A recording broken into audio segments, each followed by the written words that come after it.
Hi, I'm Sierra. I am a women's health physical therapist, and I started getting training in low pressure fitness a couple of years ago. I have now completed all 3 levels of training, and I really believe low pressure fitness to be a great type of exercise for really anyone, but specifically in the postpartum time. This is a great type of exercise. It's helping to regain strength in your core and your pelvic floor, but doing it very safely with the idea of decreasing pressure in the intra-abdominal cavity, which most of the things that we do in life increase this pressure. So as we're carrying our babies, lifting anything, the way we move sometimes, especially after having babies, the pelvic floor and the deep core muscles are not usually working as adequately as they should be. With low pressure fitness, the way that the breath is trained and the postures and the movements, they're all designed to help you involuntarily strengthen and engage your deep core muscles and your pelvic floor muscles. So it's really great. Today I just wanted to talk about the basics of the breathing part of low pressure fitness and the hypopressive type of breath. I'm just going to be going over those basics really quick first so that you can breathe correctly through the first flow. Let's get started. So I'm showing you my belly so that you can see my ribs expand as I'm breathing, and also so you can see what happens as we do the abdominal vacuum. The basics of the breathing technique for low pressure fitness and hypopressives is to breathe through your rib cage.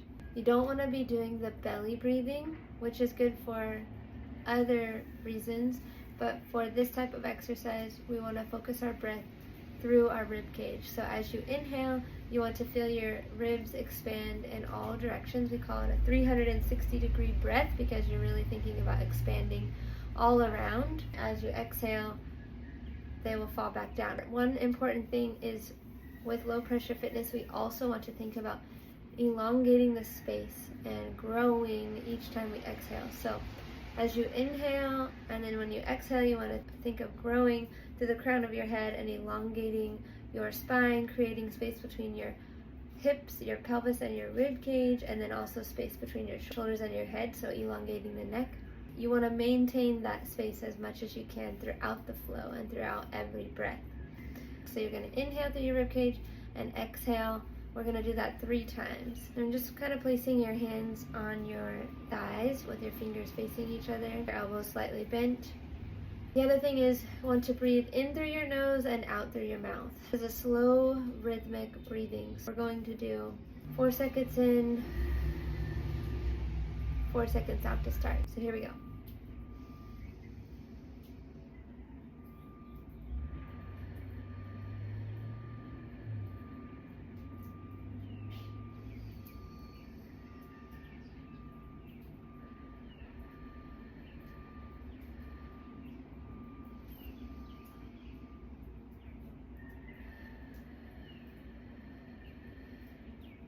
Okay, great.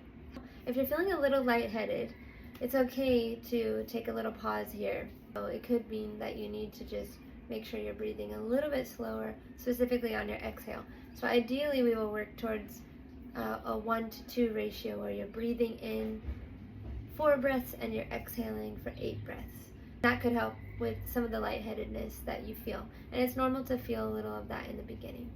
Okay, so this time we're going to add the abdominal vacuum.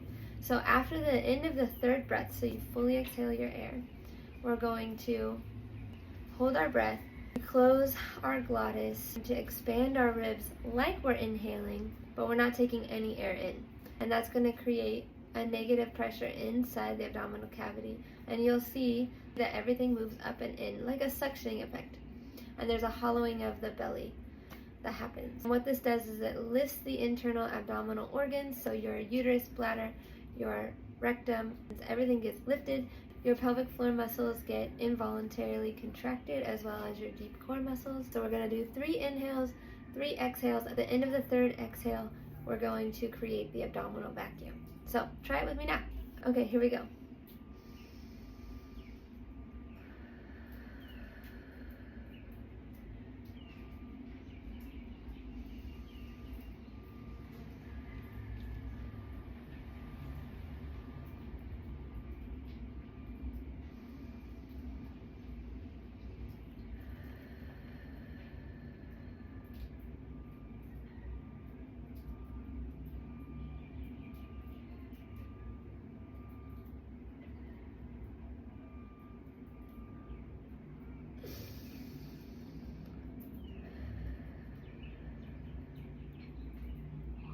Okay, great. So I should have told you we're gonna hold the breath for 4 seconds. If this feels hard for you, that's okay. I'm gonna show you another breathing technique to start to work on your breath hold. So let's look at that from the side.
I hope this helps with some questions you may have of how exactly to do the hypopressive breathing technique. So this is just the basics of the breathing, and you'll use this throughout all of the flows. Biggest things to remember are to inhale through your nose, exhale through your mouth, grow on all of your exhales, try to maintain the space throughout your flow and throughout your breaths, as well as when you do the vacuum. So growing through the vacuum and maintaining that growth after the vacuum. So even as you inhale after and you exhale, trying to maintain that growth and a lean throughout the spine. There is so much more to low pressure fitness. Every pose and posture has been evaluated and research has been done to ensure that they're putting you in the most optimal position to activate your pelvic floor and your core. I'll get into more details of some of the poses and postures in some of my next videos so that you can make sure that you're doing them right as you're doing your low pressure fitness. Thank you for watching.